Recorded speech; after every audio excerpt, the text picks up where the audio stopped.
Hi there, I'm Pearl Howie, and this little video is actually a double use video. So it's a podcast episode for Pearl Escape's Guide to Healing, and it's also the introduction to a new course that I'm doing on exercise. And before you think, hey, I don't need another person wearing Lycra telling me about exercise, I want you to stop for 1 minute, because I'm not here to talk to you as Pearl the Zumba Queen, which is something somebody once called me when I first started teaching Zumba. I actually think of myself, really, it's a little expression that's come to my head in the last couple of years, and it's actually the rehab queen, because I feel like one of the things I've specialised in my life, and particularly the last couple of years and 20 years ago more, is actually understanding accessible exercise and understanding what it's like when you have to start moving and get moving when it's absolutely impossible. And even now, even though I am a lot fitter than I was a couple of years ago, I often think that what I'm doing is impossible. And every day I'm getting up and doing the impossible, okay? So I have done the impossible and I'm doing it right now. And so if you are somebody that struggles with your health, with exercise, with just, a chronic illness or anything like that, I understand. I do understand. And I understand just how impossible it is on many, many days. And I'm going to talk about that a little bit. But I just want you to know that I do understand. One of the very first talks that I ever did was to the MS Society, because I had been doing some Zumba Gold chair classes for them. And they asked me to come and give a talk to the general meeting. And again, I came in and I'm standing there, probably I was a bit slimmer and all the rest back then. And I thought, who am I to stand here and talk to you? When you're dealing with something like multiple sclerosis, you're dealing with an illness that is so impossible, like so many other things. And the way that I could talk to people in that room was because when I was 30, I gave my brother a kidney. And that surgery was the most severe elective surgery that you could have. So it was basically, because it was elective, because I chose to give him a kidney, it was as hard as a surgery as they would do on a human being that wasn't, to save your life. So when that happened, I still remember how it felt to try to sit up in the bed. How it felt to try to even move to the edge of the bed to try and, move my legs. And if you've ever had that situation, the actual action of the mechanics of trying to sit up, the mechanics of trying to move your body, the mechanics of trying to stand up, even with somebody, holding you, it is impossible and it is so difficult. And that rehabilitation from that surgery took me a really long time, and there were a lot of steps backward. And when I look back, I think it was crazy to try and do that without having a physiotherapist, without having somebody there to hold my hand who knew what they were doing. I knew nothing. I knew nothing about exercise. I wasn't a fitness instructor. I did go to a gym, and I was very lucky that I had that gym there to help me. But what I would do is I would go to the gym and I would exercise, and then I would hurt myself so badly that then I wouldn't be able to move, for days afterwards. I wouldn't be able to get out of bed. And I did the classic thing of trying to take, 2 steps forward and ending up going 3 steps backward, which is something that I do all the time in my life, and I think I kind of come to accept it now. And having that tendency, I knew that a lot of the times I have to be really, really careful when I have an injury. I've torn my calf muscle, I put my back out, And it's really, really difficult when you have injuries to try to rehab that injury, to try and move forward without making yourself worse. I think you know what I'm talking about. But essentially in life, we're either going to hurt ourselves by not doing enough, or we're going to hurt ourselves by doing too much. And most of us are going to hurt ourselves both ways, really. It's a bit like nutrition. Sometimes we're going to hurt ourselves by eating too much, and sometimes we're going to hurt ourselves by not eating enough. And most of the time we're going to sort of do a little bit of both. You know, because even if we're eating a lot, we might not be eating the right foods. And that's something we definitely can do with exercise as well. Okay? But the other thing I wanted to really share with you, and it's like a frustration that I have, and I don't know if you feel the same way. My sort of biggest illness and problem recently has been migraine. And it's been really difficult. And sometimes I feel like kind of crazy, you know, because it's invisible, because people can't see it. And then I remember that migraine is actually the #1 cause of disability for young women reaching puberty. So you think, why is this so difficult for people to understand when it is like the most common cause of disability for young women? Shouldn't this be understood, and shouldn't people know about this? Yeah.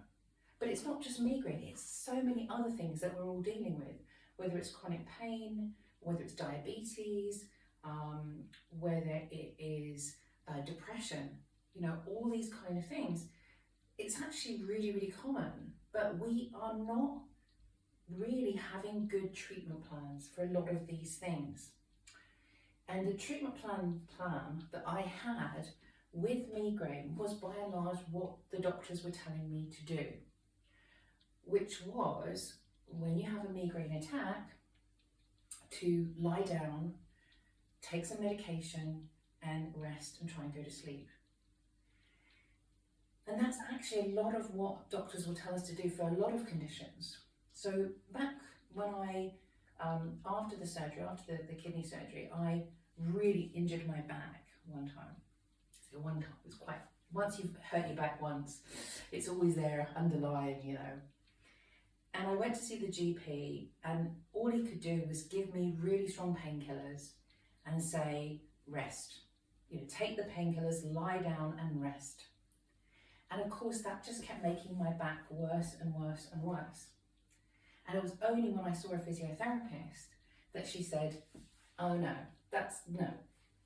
Here is your prescription, and your prescription is these exercises. And you can do them up to 3 times a day. And of course, as soon as I started doing those exercises, my back started to improve. And of course it was difficult, of course it was painful, it was really, really hard. But I still do those exercises every day that I can, because if I don't do them, then my back becomes really, really painful. And that's a really sensible way of dealing with a problem. And we would call that, in exercise, we would call that rehabilitation. And it's kind of funny how we sort of separate it out. You know, we say, oh, that's rehab. But actually, you know, that rehab is also part of our treatment plan, part of our exercise plan.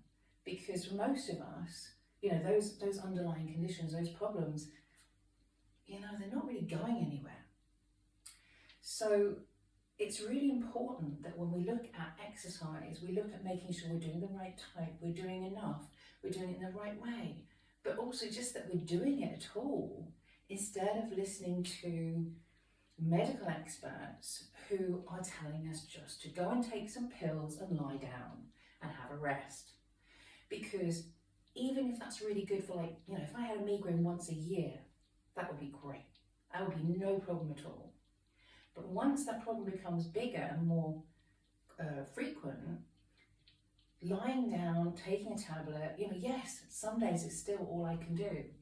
Some days I just have to go and lie down. But if I'm doing that consistently and I'm not trying to do anything else, the problem's just going to get worse, okay?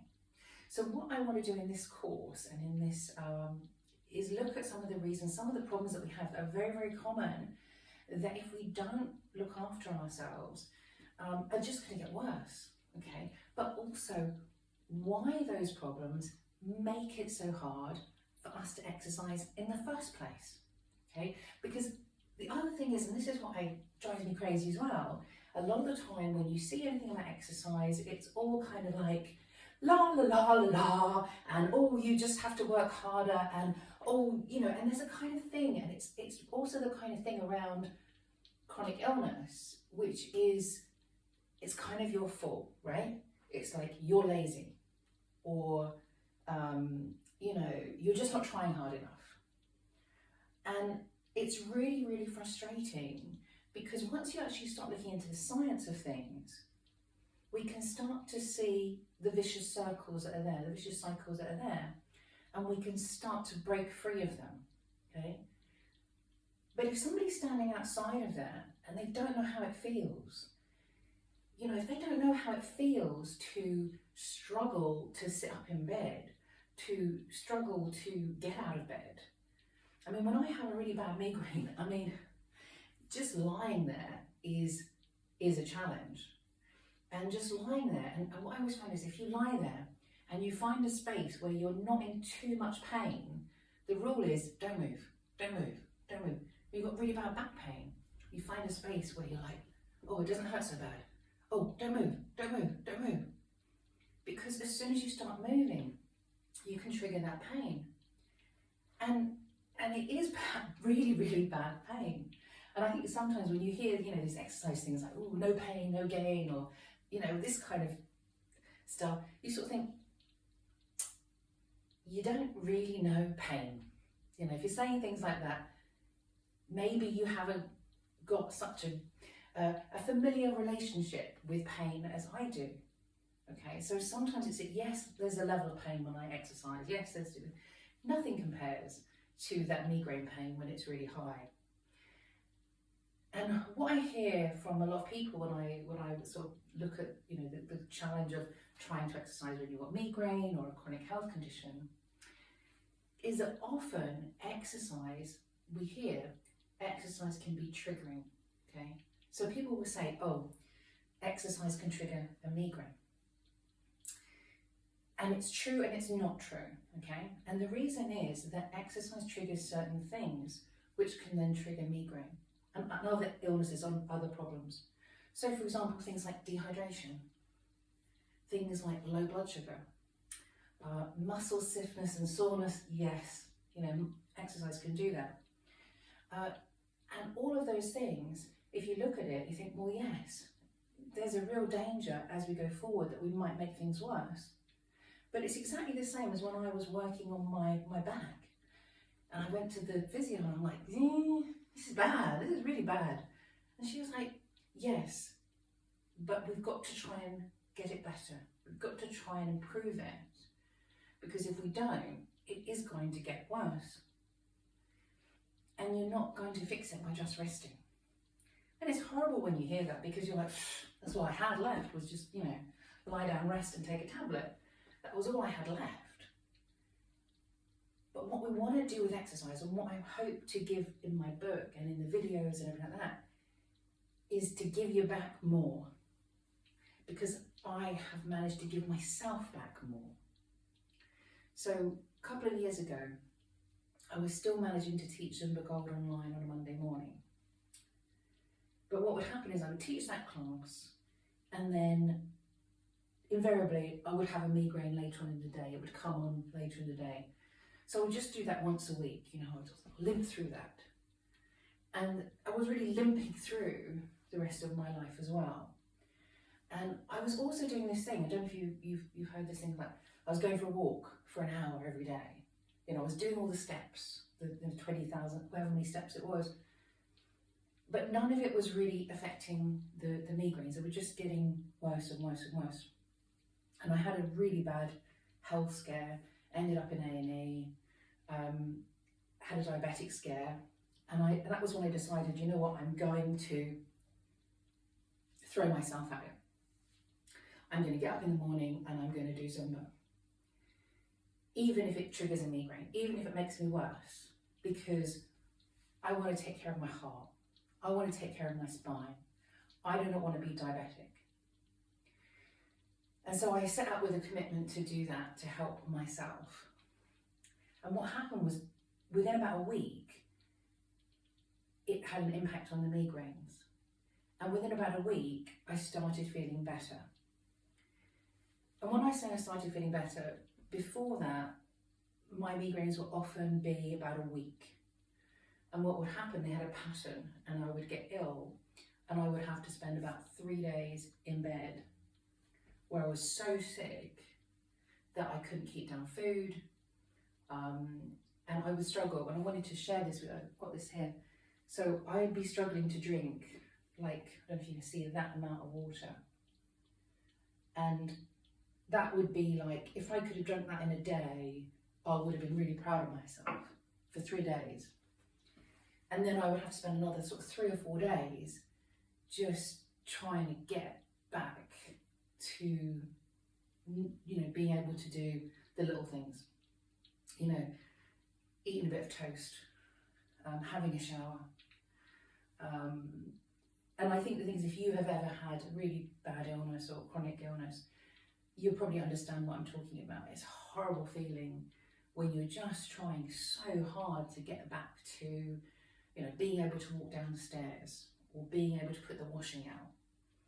And it drives me crazy, all the negativity that we see in the press about people being ill and chronic illness at the moment, because you think, you have no idea, if you're complaining about people who've got disabilities and problems, you have no idea how lucky you are. You have no idea how lucky you are if you don't have to deal with anything like this.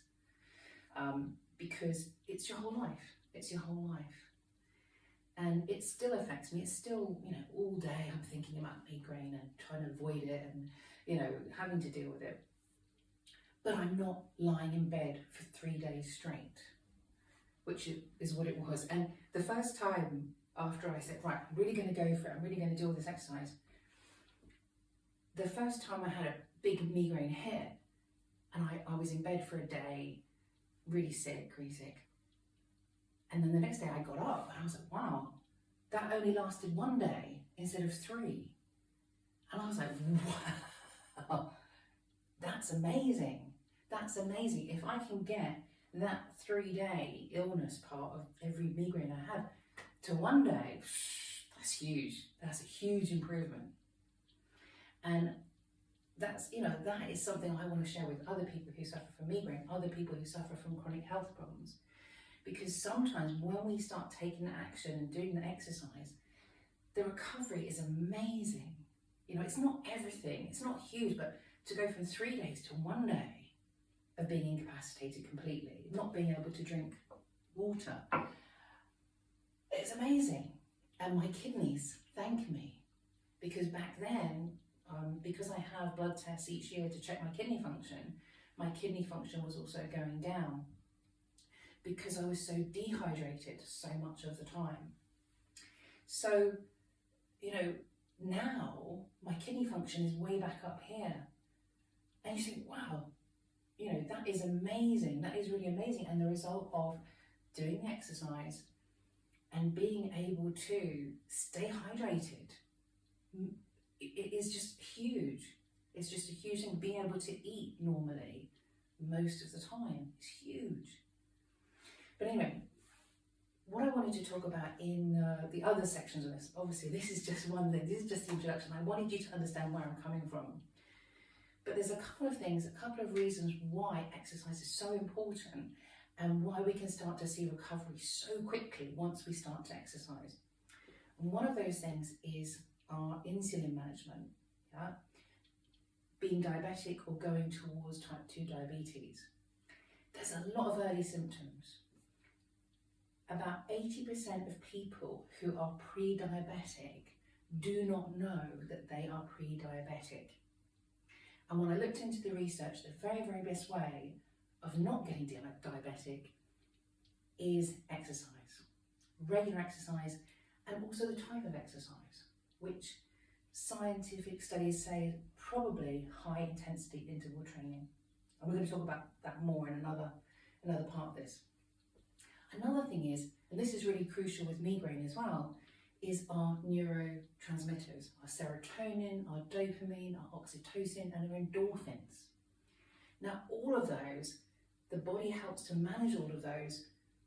The ability to manage those is massively improved when we exercise regularly, okay? So we know that depression, a great way of helping us with depression is to exercise, because it helps us with all of those neurochemicals. Also really, really important with migraine. I've also written another book about those, so I'm not going to try and explain it all in this short video. But as soon as we start to exercise, provided we also have the nutrition, the protein to produce serotonin and dopamine, we start to improve and we start to see our bodies be happier bodies. Again, I talked about hydration as well. So when we exercise, sometimes it feels like negative because we can be losing fluids. But actually when we exercise, very often what happens is we get better at staying hydrated. And that was one thing with Zumba Gold. I found that when I did the Zumba Gold classes, all of the people in the class in the over 50s were all drinking more water. And they would come up to me and say, do you know what, I don't know what happened, but now, since I started doing this class, I'm drinking water all the time and I feel better. So it's also a habit that we get through exercise as well. Now, when it comes to the happy chemicals, it comes to serotonin. It's a really important thing I discovered in my studies, and that is that when our body is producing these things, sometimes it also produces other chemicals. And when we've had an illness or an injury, our body can get a little bit out of whack. And what it can do is it produces more of the toxic chemicals than the positive ones. Okay, and I'm going to go into this more in a later video. But the important thing to know about this is exercise is like a magic bullet, in that it takes those toxic chemicals and it helps us to convert them into neuroprotective chemicals, okay? So when you start to understand these things, you think, wow, why are we not talking about this more? Why are we not, telling people exactly what the benefits are of exercise and types of exercise as well? So you probably maybe you've heard, about doing weights to help our bones, yeah? So that can be dance, that can be Zumba, it's called a weight bearing exercise because I'm using my arms, and that could, even if I don't have a weight, that's quite heavy really. But doing types of exercise to help ourselves as well is really, really important to understand the type. And I wanted to come back to this thing. So there was a study that came out last year, and it's, again, there's a lot of things that drive me crazy. And it was saying that we can get something like 95% of the benefit of exercise by doing, say, 20,000 steps, just by walking 20,000 steps, something like that. Might not have it perfect. And I remember learning this when I was doing my fitness qualifications. And when you look at it, you say, wow, this is amazing. If we look at a chart and we say, you know what? If you just go and do a walk, you get, the first 95% of the benefits of exercise. But the problem is when we say things like this and we hear this kind of thing, people think, oh, okay, so all I have to do to be well and fit and healthy is to just walk a lot, right? Because that's what it sounds like. But I want you to think about this. So a lot of the things we're talking about here, so diabetes, insulin sensitivity, converting different chemicals into neuroprotective chemicals, and also all of those lovely, neurochemicals that we need, like serotonin, like dopamine. These things don't necessarily happen really well with something as, let's say, low intensity as walking. Okay, so back before I started doing this, I was walking every day for like an hour. I was doing all that, and it was not moving the needle. It wasn't doing anything. It wasn't getting me any fitter, any healthier. And you might say, well, look at the numbers. And I'm a mathematician, so I'm going to share this with you. How can you say that you get 95% of the benefit of exercise by walking, but it's not enough? Okay, because it sounds like a lot, doesn't it, right? Let me explain it to you this way. So when I was really, really ill and I couldn't keep water down, I couldn't keep food down, okay? So I would maybe be trying to drink this in a day, okay? And if you look at it that way, say, okay, so what if I have a day where all I can do is drink, say, this much water? That's a huge benefit to my body. You know, if I can drink, or you say this, I mean, this ridiculous amount of water, really. But if you could just, you know, if you've ever had a really, really bad stomach bug, and if you can just keep water down, you know, if you can just manage to eat a piece of toast, right? How much better do you feel than if you can't keep anything down at all, okay? So just drinking a glass of water, just having a piece of toast when you've been so ill, it's going to keep you alive. It's going to help you to recover. It's going to help you to get better, right? But how long could you survive if that's all you were eating and drinking? It wouldn't be very long, you know. So when we talk about, hey, you know, just having this water, just having two, you're going to feel so much better. But then we have to get back to a healthy, nutritious, balanced, varied diet. Because if we don't, we're going to be sick. We're going to be unwell. We're going to be unhealthy. And it's the same thing with exercise. You know, I call myself the rehab queen. And when I've had a really bad migraine, you know, I remember when I used to, a lot of the time I go, let me just get up. Let me just go downstairs. Let me just try and walk to the corner, you know, walk to the corner of the road and come back. And if I could do that, I am a success. This is amazing. I'm awesome because I've managed to walk that far. And it's amazing when you do something like that, when you've been so ill, you know, that is huge. But it's not going to make the changes. It's not going to help us to get fitter and healthier. It's not going to help fight diabetes.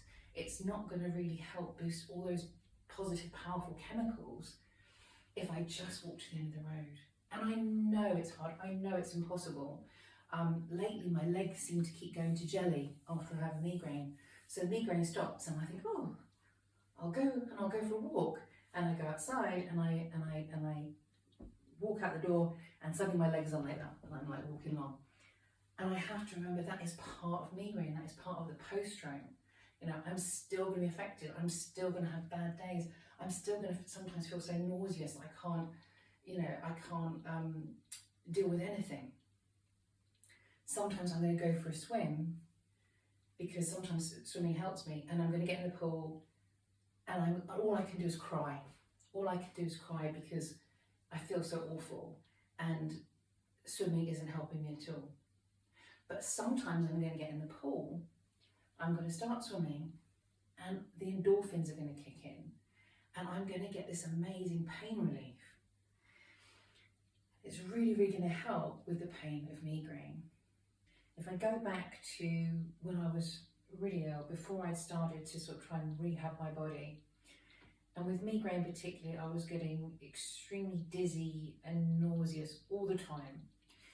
And when I first started trying to do Zumba again, I couldn't turn around, you know. And if we're doing Zumba Gold, what we do is we do a very slow turn, maybe even slower than this, you know, because we know that a lot of people as you get older struggle with dizziness and that kind of thing. But actually, if we look at it again, even the NHS will recommend for certain types of migraine, vestibular migraine, ballroom dancing. Because when you do ballroom dancing, you're turning round and your brain gets better at handling the turns, but also studies show that your brain gets better at developing, at generating new brain matter so that you can do turns. And it also means that you don't get dizzy and nauseous as much, just generally, just even when you're just trying to walk down the road. It's a bit like our balance challenges. We improve balance because we challenge balance, because we try and stand on one leg. When we start, we can't do it. We start, you know, we can maybe do it for, you know, it's really difficult. But the more we do it, the more we do the impossible, the more we do what we cannot do. We do the thing we cannot do. And then the more we do it, all of a sudden we're doing it and it's easy. And so now I can do turns. I go into the swimming pool and I do like flippity flips and I turn upside down and around, because I know that it's a neurological exercise, that I'm actually helping my brain to get better and better at not being dizzy, all the time, and not being able to walk down the road without feeling dizzy and nauseous, not being able to just stand up out of bed without feeling like I'm going to fall over. So those kind of things, when we start to add in certain types of exercises, what we're actually doing is we're growing, we're getting stronger, and we're healing. And we're really healing the very things that we're trying to kind of protect against. Like when we are very wobbly and we struggle with balance, we don't want to put ourselves in a situation where we might fall over, because that doesn't make sense to hurt ourselves to fall over. So we have to try and do it safely. So we hold onto the table when we start. When we're getting going, we say, it's okay, we hold on the table, it's fine. When we first start turning, we do it really slowly and safely and easily. And then before we know it, suddenly we're able to do so much more. It's not easy, and it is painful, and it does hurt. And sometimes it hurts the most because we have all those weaknesses and problems. But we have a choice and we have options about how we approach things, what kind of exercise we choose, how we can support ourselves doing it, and how we can encourage ourselves and cheer each other on and say, you know what, you're awesome, you're amazing, you're awesome, and all you have to do at any time is just do your best. I hope this helps. And I look forward to sharing more with you about this wonderful world of crazy, loony exercise that hopefully will help you to enjoy life. And I know it's meant the world to me, and I've had to figure a lot of it out for myself, even against medical advice. And I don't want that to be you, because if we look beyond the medical advice and we look down into the science, what we find is actually there are pathways and there are ways of healing and feeling better and, really getting your life back instead of just waiting for these illnesses and things to pass. Because unfortunately, if we lie down, we take a pill and we wait for it to pass, it's like we're waiting for our lives to pass, And if I look back and I can't even think about all the times I spent lying in bed feeling so ill with migraine, because I lost years of my life and I lost relationships, I lost so much. And I don't want that for anybody else. I want to really help other people to not make that mistake, to not live with that kind of pain, and to not lose out, And exercise, it takes time and it can be painful, but honestly, nothing takes as much time or is as painful for me as migraine. And there's always a saying, they say, if you don't make time for wellness, then you're going to have to make time for illness. All right. So if it's for yourself, your business, your friends, your family, just remember that every minute you spend doing exercise, you are doing the best thing you can, the best insurance that you can to make sure you stay fit and healthy, to have a long, happy and healthy life.